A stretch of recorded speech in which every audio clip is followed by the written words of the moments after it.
Welcome back, ladies and gentlemen, to another edition of Through the Fire. I am your host, Ryan Wickline, and today we're joined by a very special guest. He is a lifelong educator, Mr. Donald Williams. How you doing today, Donald? I'm doing great, Ryan. It's good to be here. I love the name of your podcast, Through the Fire, and the description of it. I really appreciate you having me on here. Hey, it is my pleasure. So the number one question the audience is probably wondering, who is Donald Williams? Okay, so of course I'm an old man. I always put that out there, but that's that's a relative term. But I'm a lifelong educator. I started teaching back in 1981 when I graduated from Clemson University, and I have been involved in education pretty much since that time. And I just spent the last 14 years with the Department of Defense Education Activity specifically.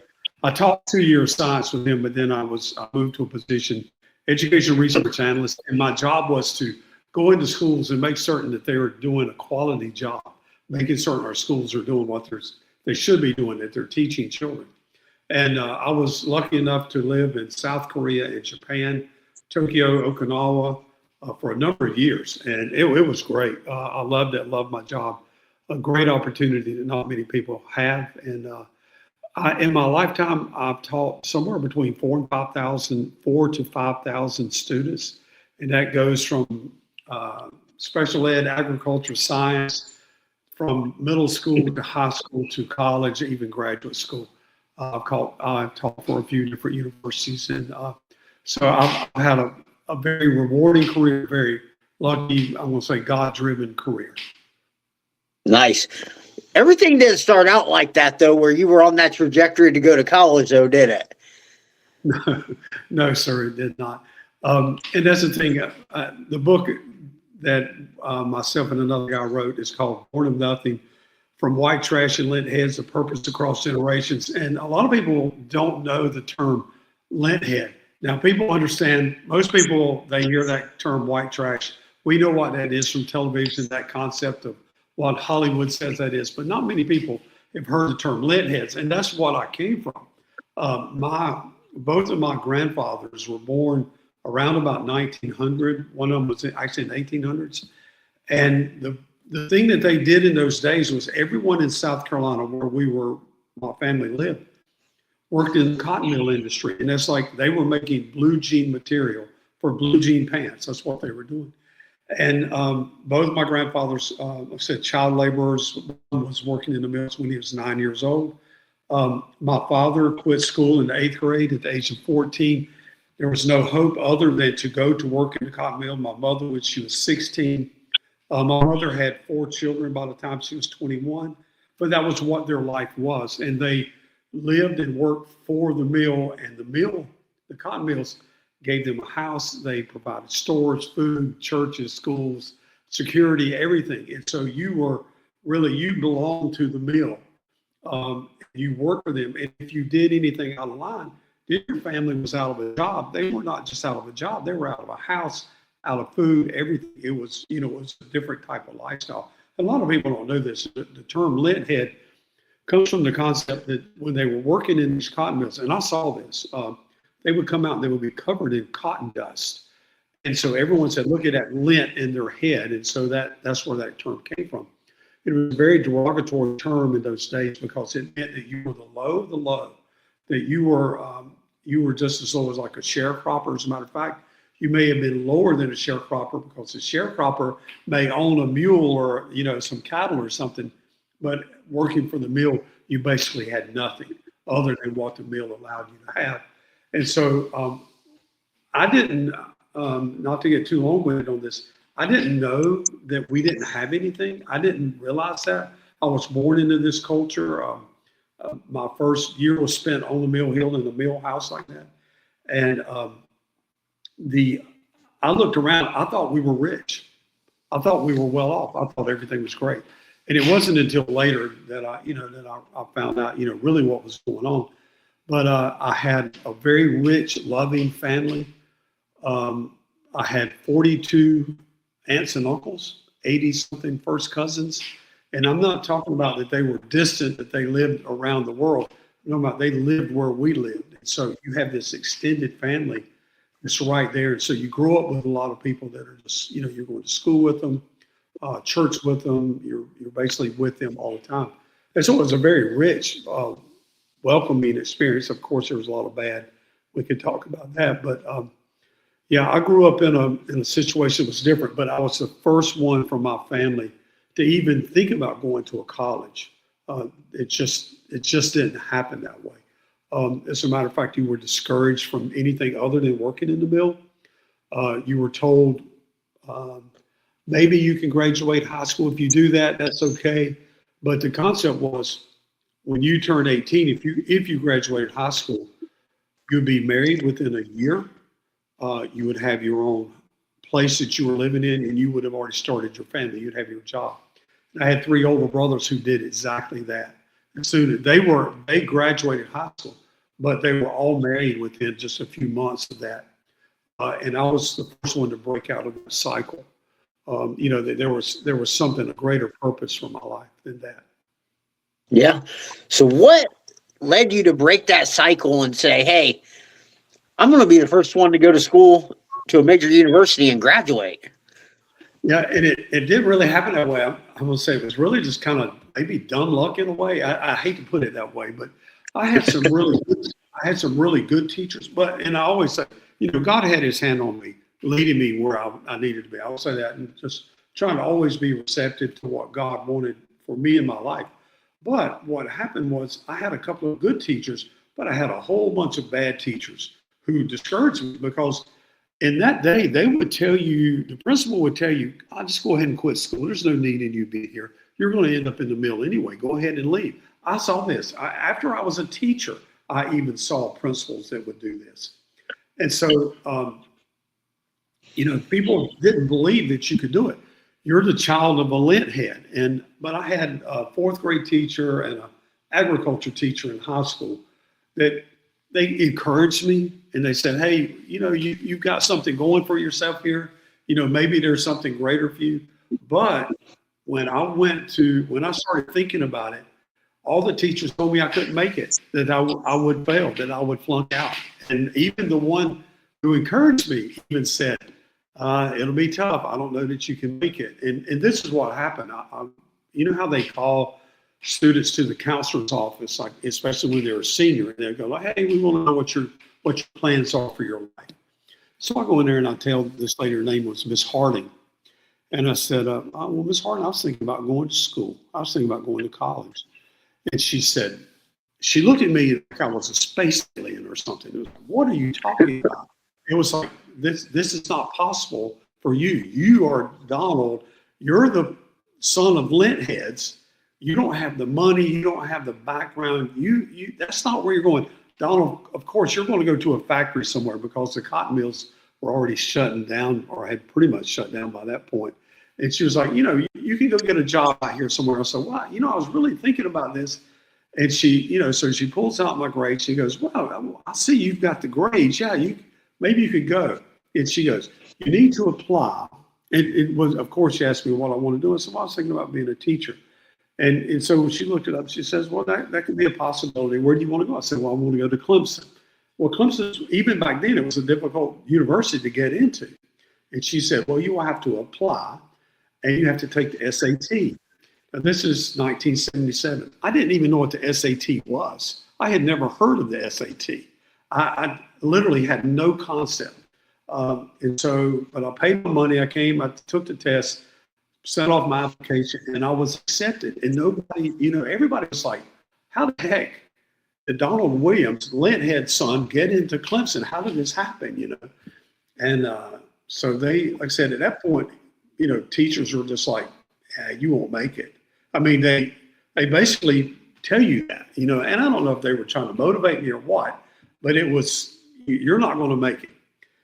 And so when I go to Clemson, my brothers all looked at me, I'm driving 2 hours from home, and I might as well have been going to Mars at that point, because it didn't make any sense to anyone in my family. I had no resources or background to rely on someone telling me that story. Well, when I went, this is what happened. Or when I went, you need to look out for this. Or, This is what you need to do. I had no concept of what to do.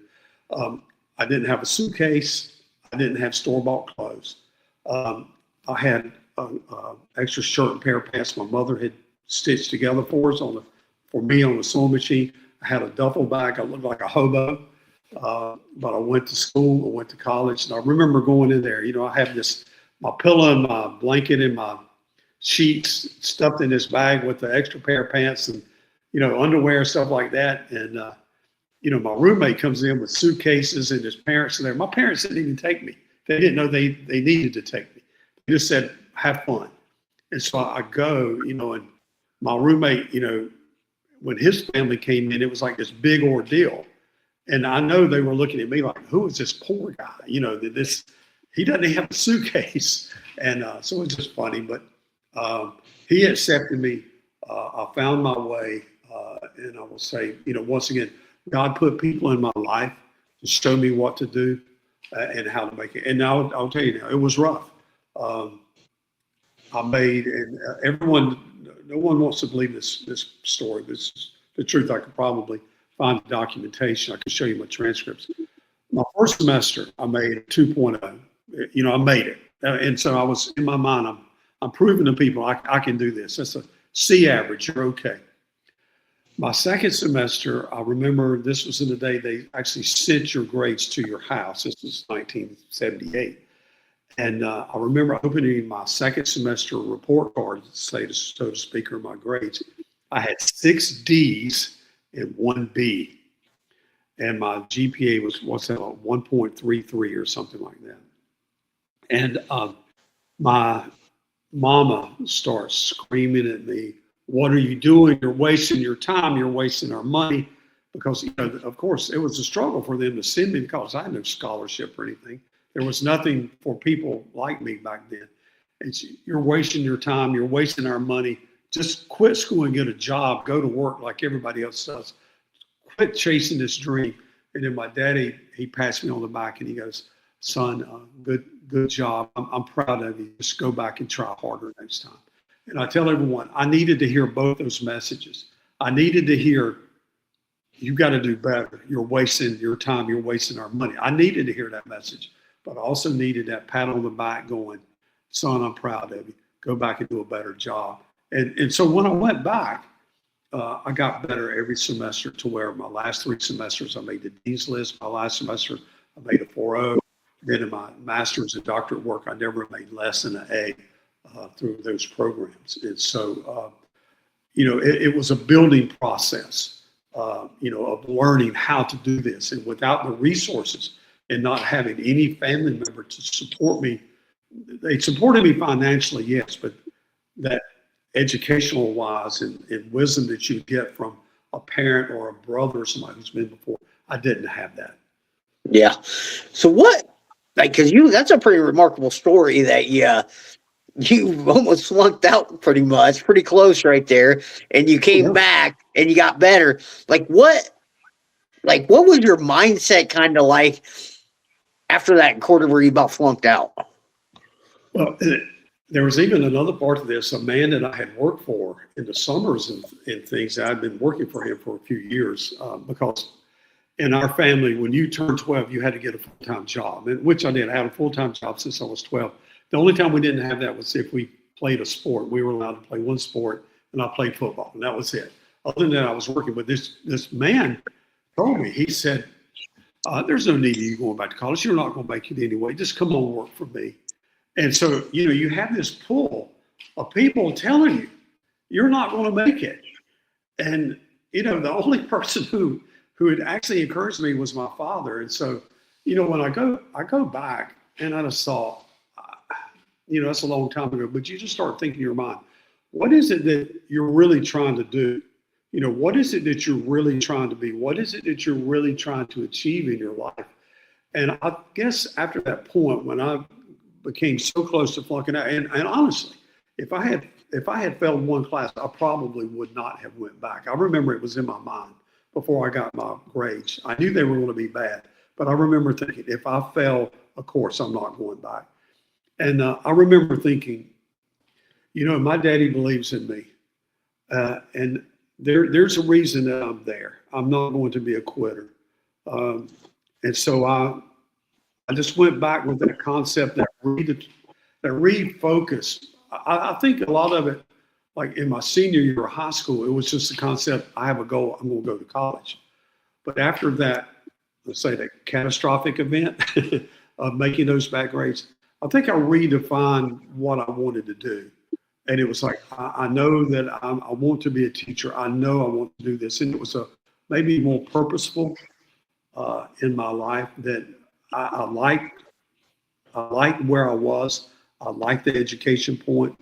And so I had that year under my belt, and I had made friends. And so going back, it felt more natural when I went back.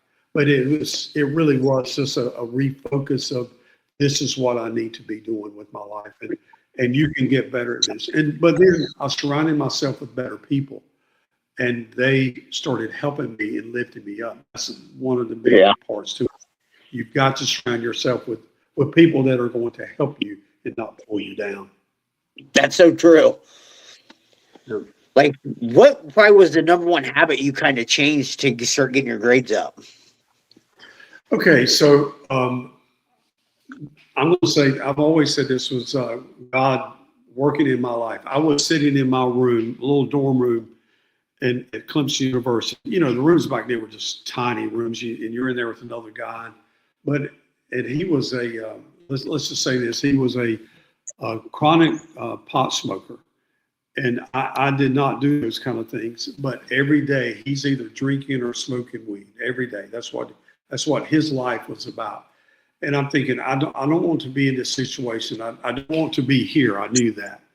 And it's like, this is not what I want in my life. And there was a knocking at my door, and this guy, I opened the door, and a guy named Stanley, and he said, you Donald Williams? I said, yes, sir. He says, well, I see your major here. And he said, I was just walking down the hall, and because back then you had to put your name and your major on the door. And he said, we were having a study group, and we'd like you to come join us if you'd like to. It's like, maybe we can help you.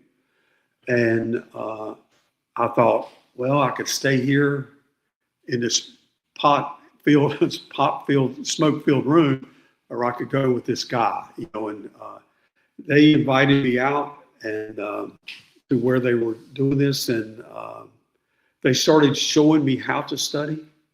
They started showing me how to do college, is what I would say. And so that was that part that was missing that I didn't have in my life. And then all of a sudden, I'm surrounded by people who were serious about studying. And so every night it would be, we were going to sit at this table, and this is what we're going to do. And they helped me get tutors and things like that. So there were some people who, for some reason, loved me enough to just come help me. And that was the turning point in my life. As far as college was concerned, is that there was someone who cared enough, or a stranger. He didn't know who I was. It was just, saw my name on the door, saw my major. And he goes, I think we could help you. You want to come see what we got going. Asked for nothing, didn't ask anything in return. But through that, they showed me how to do it, and how to work, and how to study, how to get help. And in turn, by the time I was leaving as a senior, I was doing what he did for me. I was helping those that were struggling in those first couple of years like I had. And awesome. So kind of payback. I've not told that story really to anyone ever before. But that's awesome, though. So, with us knowing who played the major role in making that all happen, how did your faith come into play in changing the course of your life? Well, that was part of it. Those guys were they were born again Christians, and that was their thought process. I believe it was like they never really asked me to go to church or anything, but they showed me, hey, Donald, you don't have to be in this drug drinking environment. You can be over here where people are better, it's going to be more serious. Now, like I said, they never. I'm sure we had some Bible studies, but there was never any pressure or anything. It would be like after, because we'd have like mandatory study sessions where we would sit down and do this. And maybe afterwards they would say, hey, a couple of us will go have a Bible study tonight. Would you like to come? It was no pressure or anything like this. But it played a big role in my life because that held me accountable. And that was the other thing. Go back to one of the people in my life was that the only person I knew that had been to college other than the teachers was my pastor. And he was one of those, the same thing. He was like, yeah, I don't know that you can make it, Donald. I mean, he was one of the naysayers. But through that, I remember him telling me, he said, if you just don't get off track, if you stay true to your beliefs and don't let someone take you or steer you in the wrong direction, you're going to be okay. I think those words had always played in my mind, and also the Christian influence of my parents and what their expectations were. But it wasn't just their expectations; it was what the foundation they had laid in my life. That this is the way you should be. This is who you should serve. You should be serving God. So that was the big motivation for me as well. And I will say this, I didn't.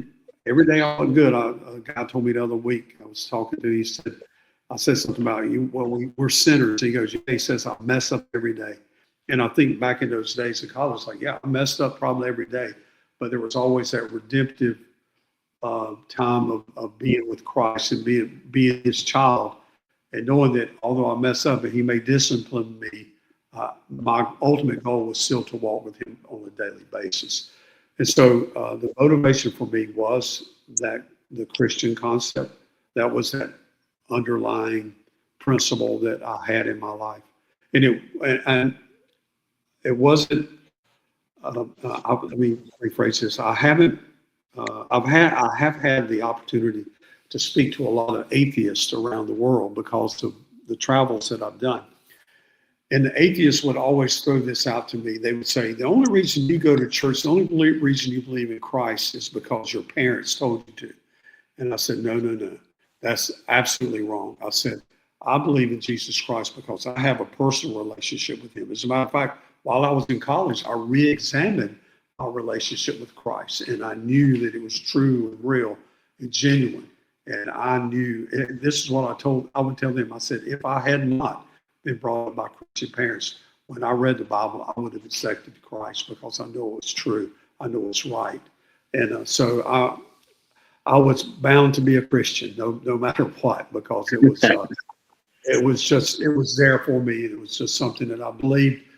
And like I said, even though I have not always been faithful, God's always been faithful to me to bring me back to where I should be. Yeah. How did education impact your life, and what advice would you give to young people? Okay, so I had same time when I was in my undergraduate, I had this professor named Dr. Hash. He's passed on now, but he instilled in us this concept. He would say, "Be a lifelong learner," and I think that was maybe a new concept or something back then. It's like we should always learn, and I really liked this guy. I admired him a lot, and so I took this to heart: be a lifelong learner. So all my life, I've always had this concept of, what can I learn today? What is it? What is this new thing that I can see today? What can I read today? And so for me, the whole concept of education has steered my life. It may be reading the Bible or reading some science book or reading some journal or watching some program that's going to be new and revealing to me today. Today, I promise you, my favorite thing to do is to look at Christian archaeology and to see how it matches up with the Bible. And I know that sounds, most people go, that's maybe a boring topic, but to me, it's very interesting to me. And so it's intriguing to me to do that. And so for me, education is not something I did back then. Education is something I do every day of my life, constantly, that I'm seeking out new knowledge, new things to do. And I will say this, everyone, that's one of the biggest pillars of success, is to always be learning, changing, and renewing as the world renews its formula. I mean, think about this. When I was in college, The computer was like something in an IBM laboratory somewhere. Calculators had just been invented or put in people's hands, in students' hands, maybe when I was a senior in high school. Now think about that. We're still using a thing called a slide rule to do math when I was in high school.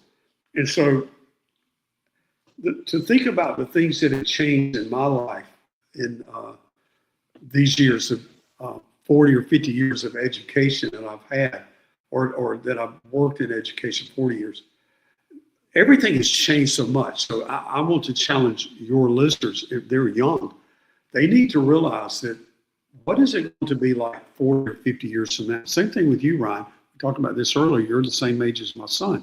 And I think about what he did when he graduated in the year 2000, what the world was like. Do you remember, what was it? What, Y2K or what? Yeah, what? Yeah, Y2K. Yeah, Y2K, yeah. Like, and even like the internet was all dial up. It was slow. Yeah.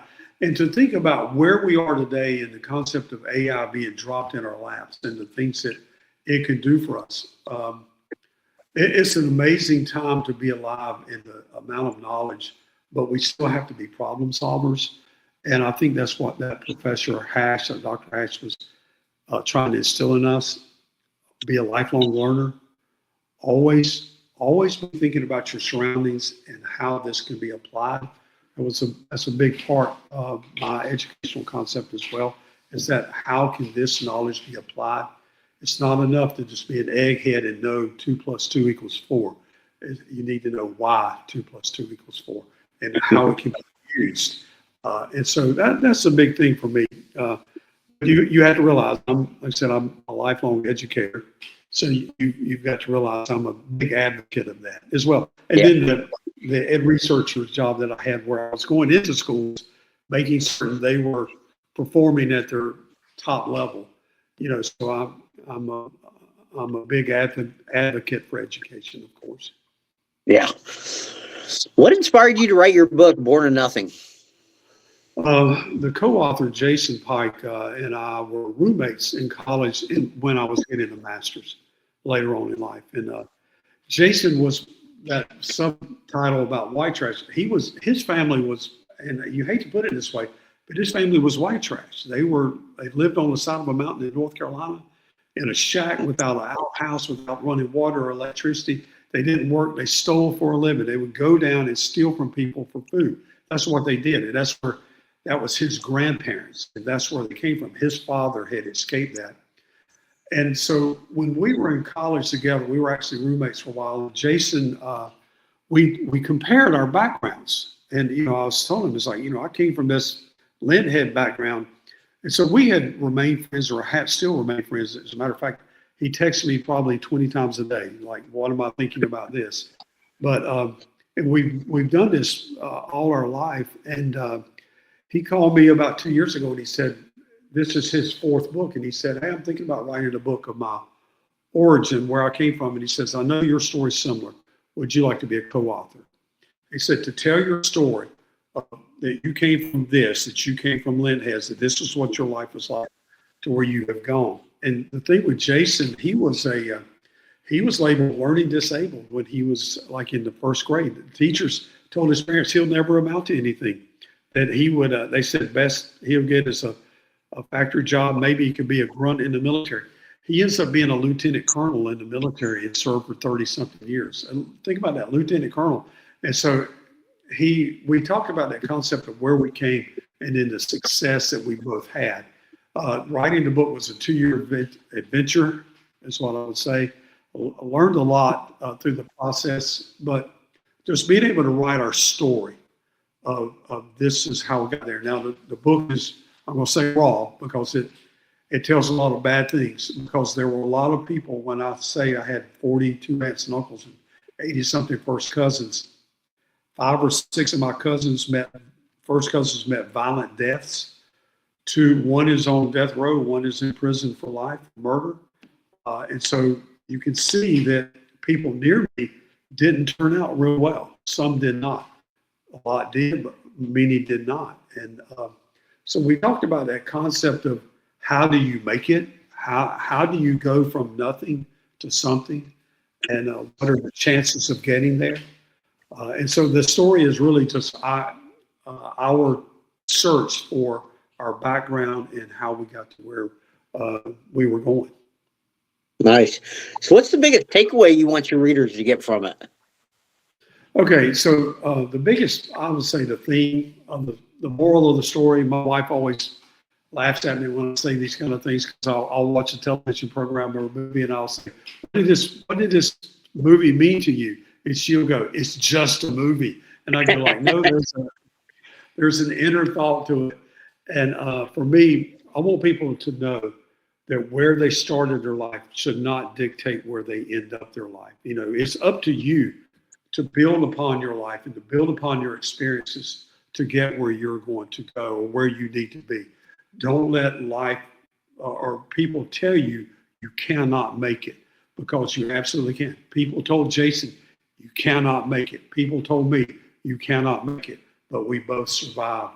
We both succeeded.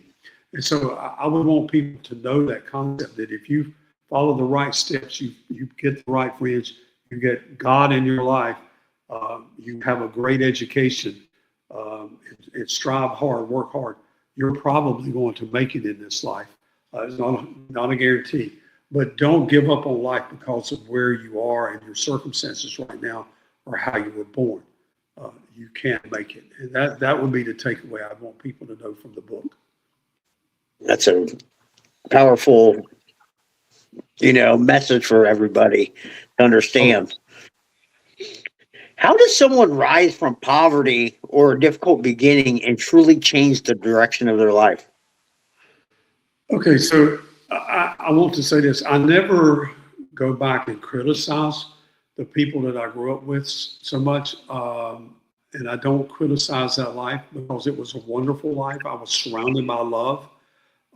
And I've never denied where I came from. I think people should be proud of where they came from. Now, a lot of people, they'll go, look where I came from and what I made of myself. No, I am where I am because of the foundation that I got from that Mill Hill, from that lint head environment.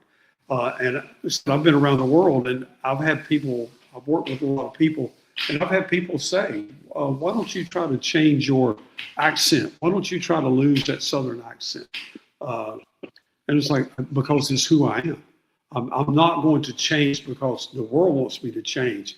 I'm just as smart as you are, and you may not like the way I speak, from the Southern perspective, but I am who I am, and I rose to where I am because I worked hard to get here. Now, that Mill Hill culture, like I said, it was rich in love and rich in lesson. And Ron, I'll say this: the lessons we learn are from our grandparents and our parents. I remember my grandfather Williams every night, and he was orphaned at the age of 12. Like I said, he was a cotton mill worker, probably earlier than that. He lived through the Depression. He had 16 children, all these things. But he accepted Christ when he was in his 20s. And I remember this man, and I remember I would spend the night with him when I was just a boy, 7, 8, 9 years old in the summers.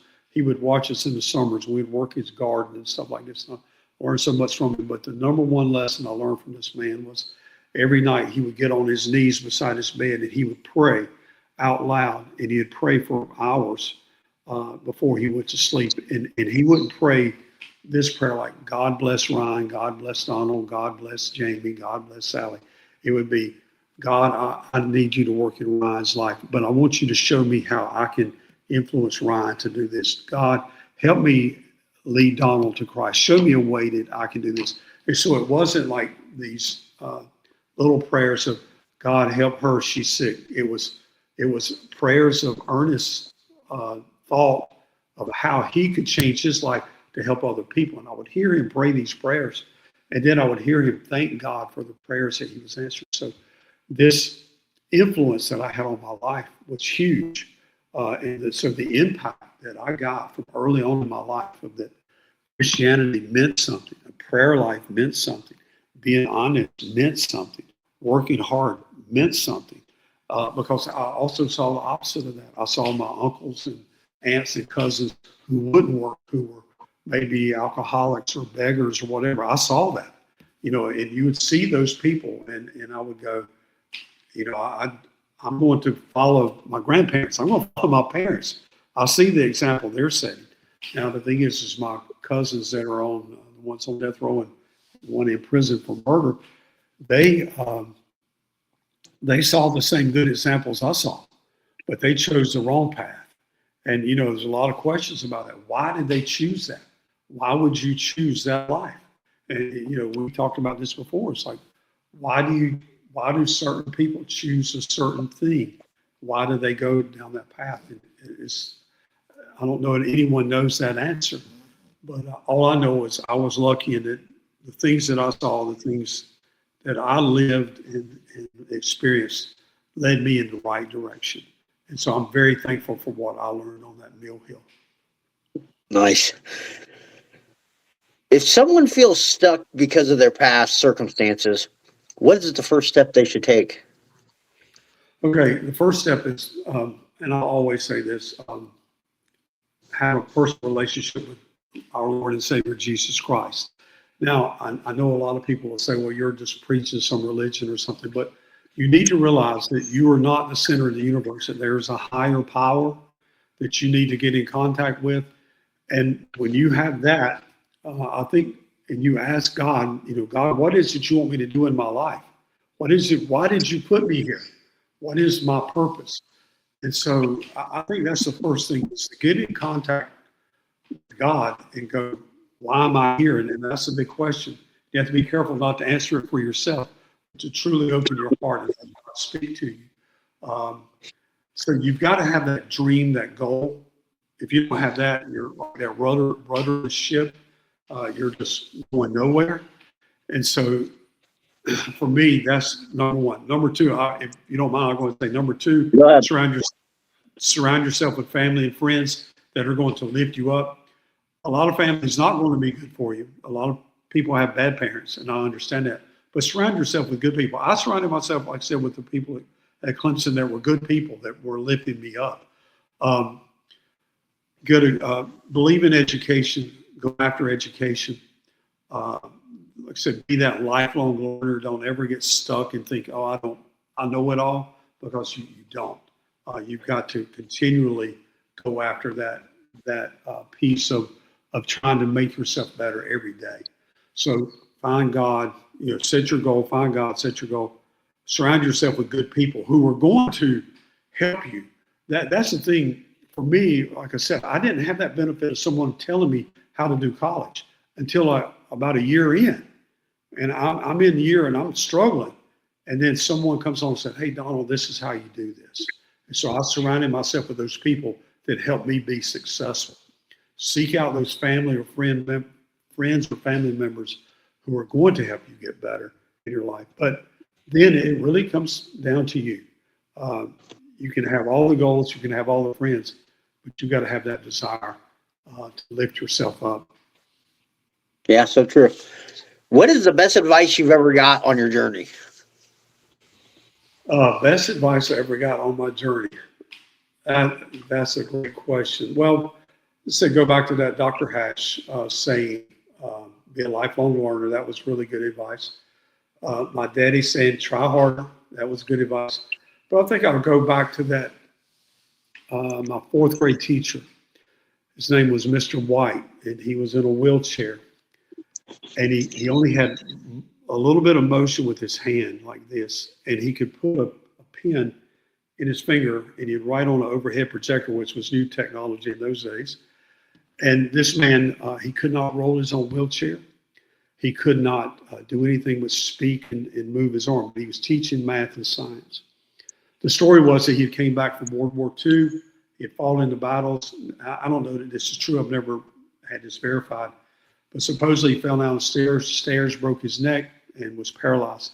But this man, even though he didn't say it, this man always instilled in me that I could do it, that I could make it, that I had the mental capacity to do it. But I'm going to say this was unwritten advice or unspoken advice. But I remember thinking as a child, I was 10 years old at the time, I thought, if that man in the wheelchair, who can only do this, and he's out here teaching children, and somebody has to push him around. What excuse do I have in my life? Yeah. Think about what I could do in my life. I have all of my capacities to do what I can that I can do. I apologize for that. Oh, you're good. But I think about what is it that I could do in my life if this man is like this, that I could change the world. And so that was unwritten advice, but it was what I lived by. Yeah. How can people get a hold of you? All right, my website is iamdonaldwilliams.com. iamdonaldwilliams.com. It's very simple. Of course, there's links on there. They can see who I am. They can hear audio versions, samples of the book. They can read samples of the book. But they can also just email me. I would love to hear from your listeners. Reach out to me. I'd love to have just a conversation with anyone who may be struggling in their life and want to know how they can make it. And maybe the educational experience I have, I could help them or point them in the right direction of what they need to do, or send them to the right person to talk to. I'd love to do that. So, but iamdonaldwilliams.com. Please visit my website and you can check me out there. All right, and I'll put that in the show notes for everyone too. Is there anything we haven't covered that you want to talk about? No, I think this is it. There's so much to cover. I mean, in my life, I have a lot of stories, but tonight, Ryan, or today, Ryan, I hope that someone will hear this story and it will inspire them in some way. Just going back to the name of your podcast, Through the Fire. Maybe my fire wasn't as bad as other people's. And I think about that. I think my life was maybe, a lot of times I feel like my life was privileged, even though I came from where I came from. I look at it differently because it was like the lessons I learned in that situation helped me through my life and it helped me understand the struggles I have are just going to make me better. And so I appreciate the opportunity you've given me on this podcast to share my story, and hopefully someone will be inspired by this. Oh man, for me personally, I think you have a very inspirational story of what you've overcome to get to where you are, because nothing was handed to you at all. Yes. All right, final question. What is one piece of advice you'd like to leave our listeners with about overcoming adversity? Well, I mentioned it earlier, just where you come from should not dictate where your life ends or where you're headed in your life. Don't let your beginnings or your situation right now dictate where you will be tomorrow or next year. There's always a way to get out of a bad situation or to make yourself better. But then also be that lifelong learner every day. When you go to bed at night, think, what did I learn today? What did I learn today? Your life will be fuller if you do that. Nice. Great advice. Donald, I can't thank you enough for coming on here and sharing your inspirational story with all of us. Oh, it's great. Well, guys, that's going to be all. Yep, not a problem. Well, guys, that's going to be all the time we have here today. Remember, the only way to get what you want is to go through the fire.